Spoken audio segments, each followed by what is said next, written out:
अस्सलाम वालेकुम। आज जो टॉपिक हम डिस्कस करेंगे यह है ग्लोबल वार्मिंग के क्या क्या असरात हैं, effects of global warming. Previous lecture में हमने एक बात डिस्कस कर ली थी कि ग्लोबल वार्मिंग होती क्या है। क्या चीज़? Global warming. देखो, वार्मिंग का मतलब होता है गर्म या गर्म होना। ग्लोब से मुराद है ज़मीन। ज़मीन के गर्म होने के अमल को हम क्या नाम दे रहे होते हैं? Global warming. हमने कहा temperature of earth is increase day by day due to greenhouse effect.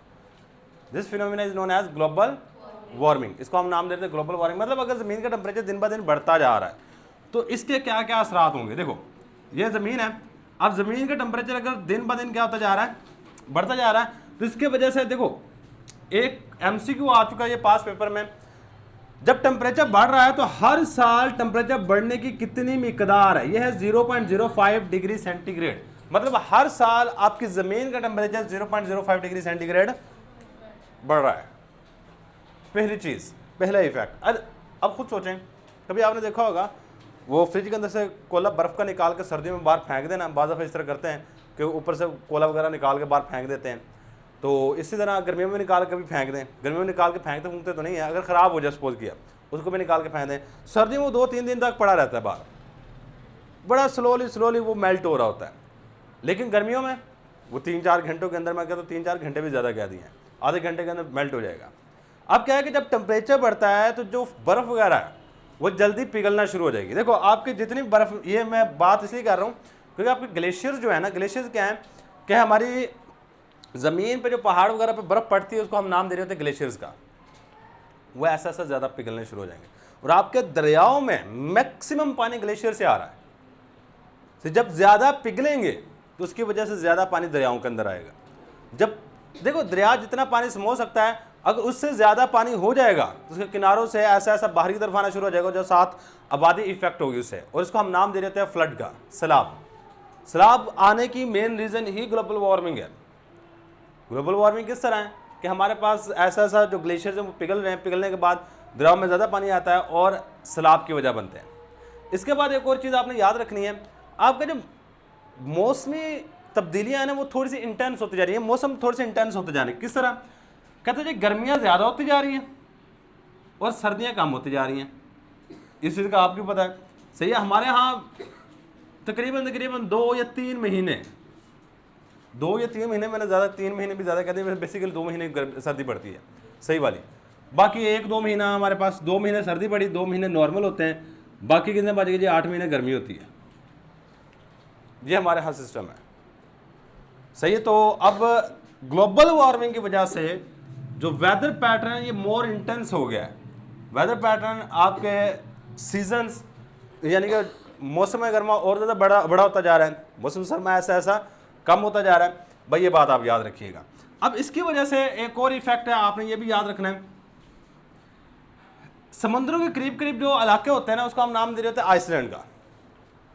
अब जब आपके दरियाओं, जो ग्लेशियर है वो ज़्यादा पिघलेंगे, पानी दरियाओं में ज़्यादा आएगा, और जो एक्स्ट्रा पानी होता है जो कहीं पे भी यूज़ नहीं होता, वो सारे का सारा पानी उठा के कहाँ पर डाल देते हैं? समुद्रों में। और ऐसा ऐसा समुद्रों का लेवल जो पानी होगा वो ऐसा ऐसा ऊपर आना शुरू हो जाएगा, और इसके करीब करीब ज़मीनें होंगी वो ऐसा ऐसा डूबनी शुरू हो जाएंगी। ये भी इसका इफेक्ट है। ये सारे के सारे इफेक्ट है, 4-5 इफेक्ट हैं, वो सारे के सारे यहाँ पे लिख लेंगे। बेसिकली बच्चे याद रखिएगा, ये सिर्फ और सिर्फ शॉर्ट क्वेश्चन के हवाले से काफ़ी ज़्यादा इंपॉर्टेंट है। अगर शॉर्ट क्वेश्चन पूछा तो या तो 2 पूछता है मैक्सिमम, मैंने देखा है मैक्सिमम दफ़ा सिर्फ 2 ही पूछे हुए हैं। Right on any 2 effects of global warming. क्या पूछा है? सिर्फ और सिर्फ 2 इफेक्ट पूछे हुए हैं। Write down any 2 effects. ये शॉर्ट क्वेश्चन आ चुका है पास पेपर में। Effects of global warming. Global warming के कोई से 2 असरात लिख दो। तो सबसे पहला जो असर है ये याद रखिएगा, due to global warming, due to global warming, जमीन के गर्म होने की वजह से the temperature of earth, the temperature of earth, जो ज़मीन का टेम्परेचर, ये दर्जा हरारत है, इज इंक्रीज्ड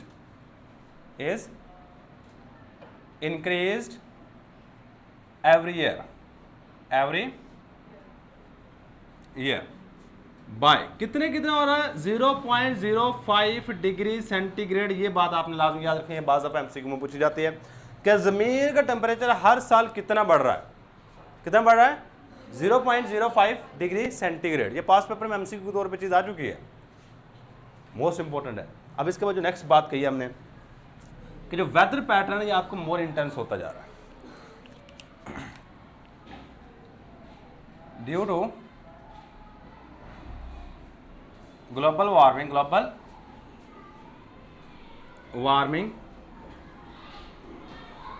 वेदर पैटर्न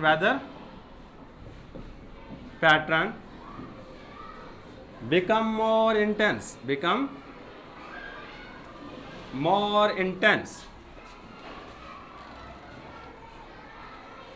जो वेदर पैटर्न है ये आपका थोड़ा सा ज़्यादा इंटेंस होता जा रहा है हर साल।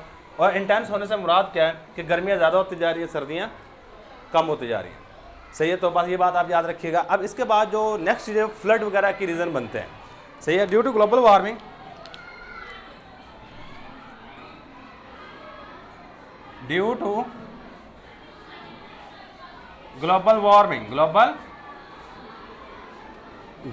ग्लोबल वार्मिंग की वजह से द ग्लेशियर्स मेल्ट रैपिडली। जो आपके ग्लेशियर्स है ना ये रैपिडली मेल्ट हो रहे हैं,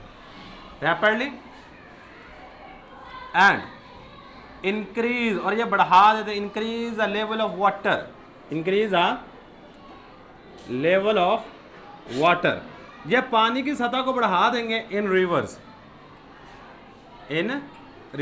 देखो कहते जब ग्लेशियर ज़्यादा मेल्ट होंगे तो इसकी वजह से पानी की सतह ऐसा बढ़ जाएगी दरियाओं के अंदर, और ये वजह बनती है किस चीज़ की, फ्लड वगैरह की। Increase the level of water in reverse and cause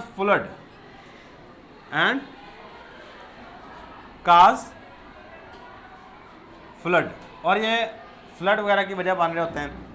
अच्छा, अब इसके बाद जो नेक्स्ट चीज़ है वो ये है कि जो वो इलाके जो समुद्र के करीब करीब रहते हैं उसको नाम दे देते हैं आइसलैंड का। क्या नाम दे देते हैं? आइसलैंड का। वो ऐसा जो डूबते जा रहा है समुद्र के अंदर, क्यों? क्योंकि ग्लोबल वार्मिंग में ग्लेशियर ज़्यादा पिघल रहे हैं और जो एक्स्ट्रा पानी वो सारे के सारे समंदर में जा रहा है, और समंदर में जब ज़्यादा पानी जा रहा है तो ऐसा समंदर का लेवल क्या होता जा रहा है, इंक्रीज होता जा रहा है।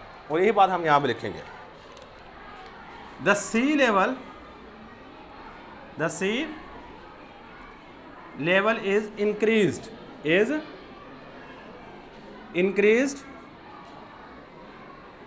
day by day due to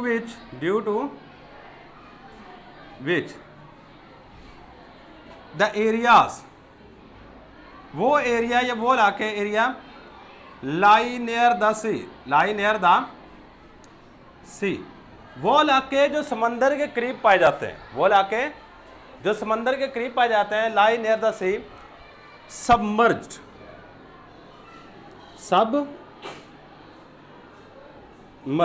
का मतलब होता है डूबना। क्या मतलब होता है? डूबना। सबमर्ज क्या रहता है? डूबने को। तो ये था जी बच्चा हमारे पास चंद एक इफेक्ट ग्लोबल वार्मिंग के, बिल्कुल आसान है, इसमें कोई ज़्यादा मुश्किल बात नहीं है, तो इसको लाजमी देख लीजिएगा। ये पास पेपर में इंतहा की दफ़ा 2 नंबर के लिए काफ़ी दफ़ा आ चुका है। तो ये राइट ऑन एनी टू ही पूछता है अमूमन, अगर 4 भी पूछे तो हमने 4 लिख लिए। से टू द पॉइंट बात याद रखिएगा, ज़मीन का टेम्परेचर हर साल बढ़ता जा रहा है, कितना बढ़ता है, वेदर पैटर्न इंटेंस होते जा रहे हैं, रिवर के अंदर पानी ज़्यादा होने की वजह से ये फ्लड की वजह बनता है, और इसके बाद जो समंदर की सतह ऐसा बढ़ने की वजह से समंदर के करीब करीब इलाके हैं वह ऐसा डूबते जा रहे हैं। ये बेसिकली हमारे पास सारी की सारी चीज़ें हैं। ये हमारे पास आज का लेक्चर। अल्लाह हाफिज़।